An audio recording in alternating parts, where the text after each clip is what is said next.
Welcome to Kitchen Table Finance. Hey Dave, how you doing today? I'm doing well, Nick. How are you? Doing well. Here in the midst of summer. Yeah. Beautiful, gray, cloudy, rainy day. So nothing better to do than to talk about finances on the podcast, right? I love it when I actually have better weather than you do, because it's only a small window, like a couple of months of the year when that's even possible. But it's a sunny, beautiful summer day here. Time to talk about finances and maybe some not so fun aspects of finances with some folks that we're involved with.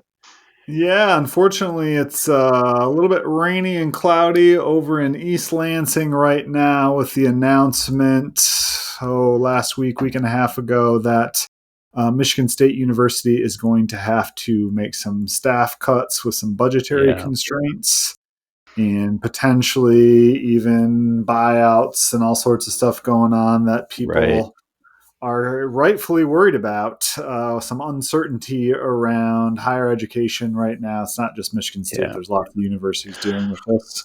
Yeah, Michigan State's the first one we're involved with that's been open and vocal about it, but I have a feeling this is going to be a trend here for the foreseeable future as the landscape and how higher education pays its bills is shifting. You and I originally got into this business to help people, and this is one of those situations Right. where people need help. So we are going to kind of go through and talk through some different issues that people should be considering right Yeah.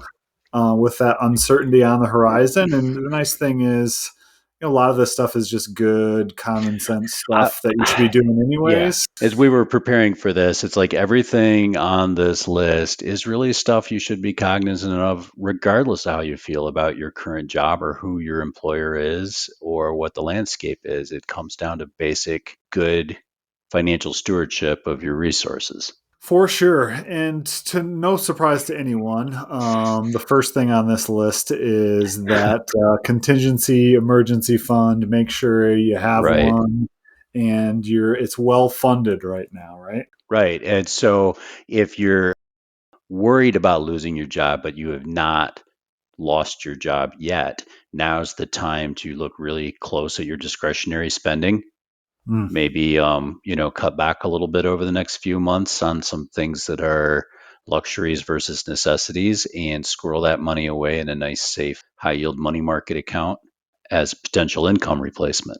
Yeah, absolutely. So trying to take care of some of the, if you have outstanding credit cards with balances, things like that you Sure. can pay off, putting money into emergency funds, foregoing big major purchases if you can until we get some more, certainty around some of the changes going on, I think are all good quality things to do right now if you can. Right. Obviously, it's easy for us to sit here and tell you that, but everybody's financial situation is different. But it's certainly a great time to think about your budget, think about your emergency fund, have those Yes. conversations, and make those decisions. It's much easier to, in 3 months, say, hey, things are fine and go back and spend some of Right. it than it is to, in 3 months, be like, oh crap, why did I do All that? right.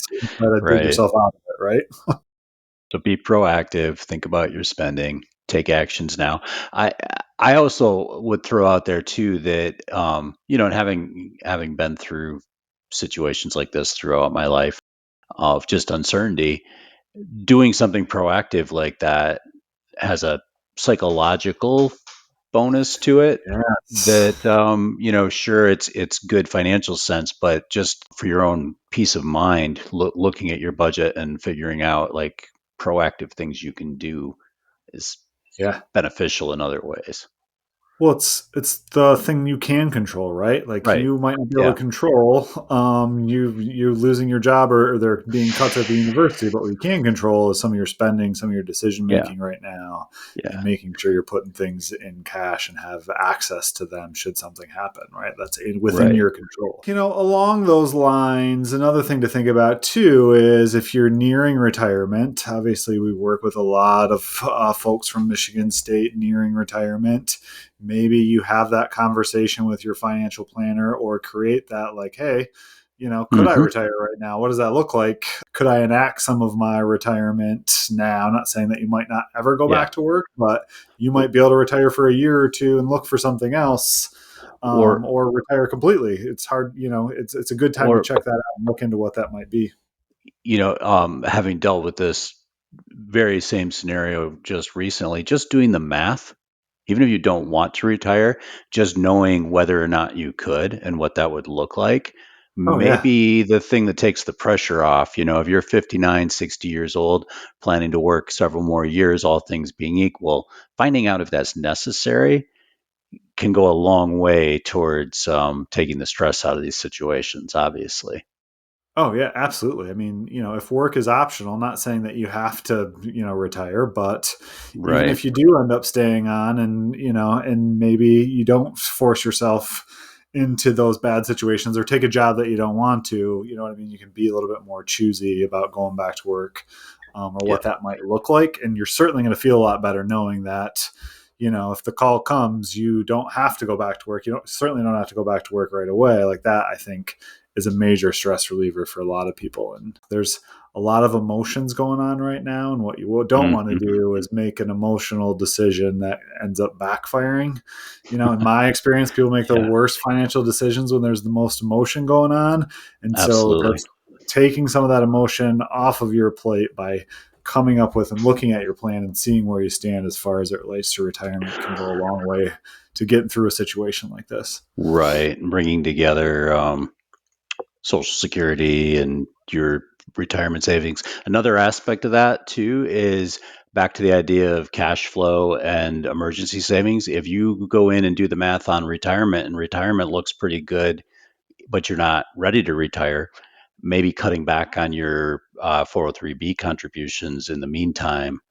Yeah. Maybe you could augment your savings a little bit if you don't need to be building up retirement more. Not encouraging people to do that necessarily, but it's Yeah, definitely a for sure. card you can play. Yeah.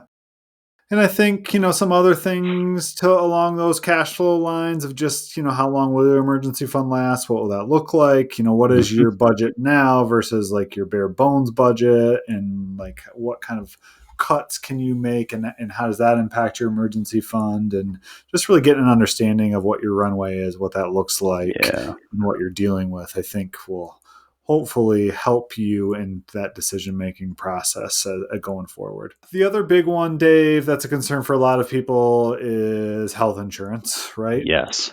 Yes. And there's some, dynamics around will you need health insurance? What will that look like? Most people, if not everyone, will be eligible for COBRA should something happen and you lose your job. And so you do have the ability to continue on your employer's health plan for 18 months. Obviously, that usually comes with an increased cost, figuring out what that might be and looking at that. But we also live in a time and age when there's also marketplace insurance, and Yes. potentially going out and And getting your own insurance is also an option now that didn't necessarily used to be there. right. And that's been a much more pleasant experience for most people we've dealt with than they Yeah. expected it would be, Yeah, in for terms of sure. what they were able to find and afford on the health insurance marketplace. It's not a fun thing to think about. It's not as terrifying as it used to be when if you did not have employer coverage, you might not be able to find other coverage. And if you're over age 55, Medicare comes into play. And so thinking about that as it relates to potential Right. unemployment and making sure you got that squared away as well is another option. Assets and debts come next. Yeah. So, looking at and thinking through, do you have debts in terms of, student loans, things like that out there, credit cards? Obviously, a lot of them will work with you or if you were in a short term hardship. So, if it comes down to that, having those conversations around, what those repayments look like, can we skip a couple months kind of thing? And Hmm. with the permission of the creditor. Don't just go out and Right. skip a couple Right. months. But Right. like those are conversations that you can have with them. Ultimately, they want you to be in a position to pay those. And so they're willing to work with you if you're upfront with them about that. Hopefully you're not in that situation, but that's certainly something that you should look into if you do find yourself in that situation. Yeah, and one thing that can catch people is if you have a loan against your employer's retirement account and you Hmm. are no longer employed, that loan becomes due, which technically just means that the proceeds become taxable. Right. So Yeah. maybe not the direst of circumstances, but just something to keep in mind. Yeah, it comes with its own, issues as far as, obviously you can repay the loan, but if you don't have a job, it's pretty hard to repay a Right. 403B loan. And so if you default, what happens then, because you've loaned yourself money, is that it basically just comes a taxable Yeah. disbursement. And so, if you're under 59 and a half, you got 10% early withdrawal penalty, potentially, depending on when that distribution comes. And so there's some things to look out for there, but also the tax bill becomes due. So you got to be prepared for that. So just something to think about if you do have outstanding employer retirement plan loans. Right. And then, of course, also recognizing that for a lot of people, their biggest asset is their retirement plan. And you need to be aware of the rules around taking distributions from the retirement plan to help see you through based on your age. And just bear in mind that distributions are generally going to be taxable Yep. as income. And if you're not careful, you may also face a 10% penalty depending on age and the reason you're taking the distribution. Yep. And so, if you have Roth IRAs, the good news about that pre 59 and a half is the contributions that you made, you can take out tax and penalty free if you need to supplement some of your cash flow. So that's a good thing. But the other kind of side of that is if you don't have any of those resources, another thing to consider, especially while you're still employed, is potentially having a home equity loan line of credit as kind of a backup emergency fund. So one of the things, if you're worried about the size of your emergency fund, having a home equity line of credit where you can tap into the equity of your house, it's kind of a good backup emergency plan. It's not the greatest. It's not No, like, yeah, I wouldn't tell you to go out and do it if you didn't have to, but it's better than use potentially with paying caution. 10% penalties on retirement distributions, things like that. It can play that role of a bridge for you if you're in a situation where your emergency fund isn't maybe where it should be, or you feel like you don't have enough. It can be another kind of security blanket for you to buy you some time to bridge between that next job. So Yeah. something to consider as well, depending on the situation you're in, is kind of a last resort, if you will. Tax planning. You want to talk about tax Yeah. planning? Well, one thing to think about if you are not in a bad situation financially, if you do lose your job, if you've got savings or have other opportunities, if this ends up being a low income year, there are some things you may be able to do strategically to save you taxes down the road. Probably a pretty small group that this might apply to, but you can look at doing Roth conversions or taking advantage of that low tax year if it's not going to put you in a bad spot to do so. Taking lemons and making lemonade, right? Right, right, right. Well, If you're in that you may be below all of a sudden find yourself below the Roth contribution limit for the yeah. first time in a while, or Hmm. or having lower income than you're likely to have in a couple of years. So, Yeah. yeah, Yep. make lemonade from the lemons. It's a potential one. Caveat to that to think about is if you do end up going to health insurance marketplace and getting a premium tax credit, extra income can affect that.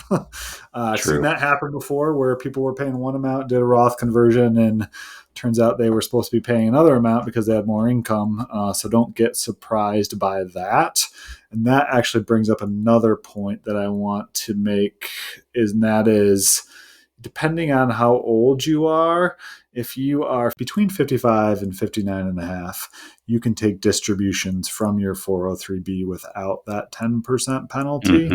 And that goes away if you roll it into an IRA. And that is one of the Yeah. things that I have seen advisors unfortunately gloss over that and roll your money into an IRA. And now those are Right. subject to a 10% penalty where they wouldn't be in the plan. Right. Definitely a consideration, and we've seen people get caught by that. If you are likely to be subject to a 10% penalty based on age, there are other ways to lessen those penalties, but they all have catches. So Yeah. make sure you sit down with someone who's well versed in those retirement income strategies before you enter into 72T distributions or roll your money out of a 403B plan that does allow you to take pre-59 and a half distributions. Yeah, just another one of those, emotionally based decisions, right? You're not thinking about Mm-hmm. some of the consequences, and you find yourself doing something that has long term ramifications for you potentially. So Right. you really want to start having those conversations, thinking those things through, give yourself as much time as possible so you're ready for that. Yeah. Should something happen, I think is a really good way to think about and go through that. Right. Well, in these limbo periods when you kind of know everybody's waiting for the other shoe to drop now, are never fun, but it is an opportunity to try to get as much of this stuff taken care of as you can ahead of time, proactively. Yeah. And I think the good news about a lot of the stuff that we talked about is even if you went through and did all this stuff and you didn't lose your job, like Yeah. you're still going to be in a You're better still position, probably going to right? be better off. Right. Right. Right. So I So, think that's a good time. A lot of the silver lining to a lot of this stuff is it might get you to start looking into some stuff that you've been putting off potentially and get your ducks in a row, get yourself in a good spot, feeling better about where you're at. So you're a little bit more, yeah. strong in a stronger financial position and feeling good about that. And, hopefully it doesn't happen to you and you keep on in your career and retire when you want to. And this is just a blip in the radar. Yeah. Here's hoping. But if Yeah. that's the consolation prize as you got yourself in a stronger financial position, potentially that's a pretty good one, right? For sure. For sure. So with that, Dave, we're going to post a link to a lot of the different issues. We talked about most of them, but we'll put that in the show notes for our listeners who are looking for a checklist of things they should check off and work through on their own. We'll have that up there. And to any of our listeners, if you have a question or want to sit down with a certified financial planner and talk through some of this stuff, we would love to help. Shoot us an email at info@srbadvisors.com or go to our website, srbadvisors.com, and click the Get Started link to schedule some time with us. We'd love to help have that conversation, have you feeling like you're in a better position and ready for some of the stuff that potentially might be happening. That is what we're here for, Dave. And speaking for you, that is why you and I are in this business, is to help people. So we would love to have that conversation if you feel like you need it. With That's that, right. Dave, enjoy the weekend, enjoy You the too, Nick. nice weather, and we will talk to you soon. Thank you. Thank you for joining us for another chat about your retirement and finances. Please hit that subscribe button. You can also contact us at srbadvisors.com or email us at info@srbadvisors.com. See you next time on Kitchen Table Finance. This is a Zedia Media production.